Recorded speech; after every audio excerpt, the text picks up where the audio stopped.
Adopting a more balanced diet and making healthier lifestyle choices is part of the same equation. Everything is somehow connected, and completing the transition to a more sustainable food system requires to act on a lot of different levels. That said, it's also important, I think, not to make the false assumption that so-called less healthy foods, sometimes grouped under the name of processed foods or ultra-processed foods, are intrinsically unsustainable or unsustainably produced. So-called healthy foods can also have a rather unfavorable environmental footprint. I would also add that it should be acknowledged that there is no unhealthy food per se, but only unbalanced diet. Hence our motto, sustainable snacking.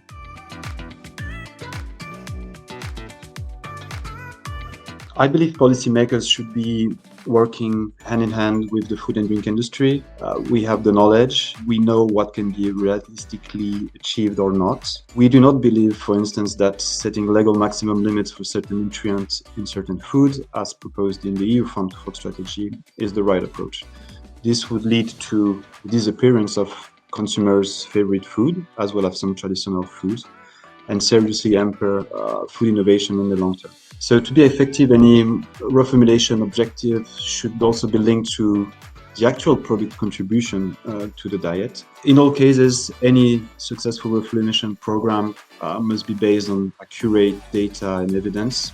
There is also clearly a need to understand what's happening on the market at consumer level, and the need for better tracking of the nutrient intake impacts on consumers.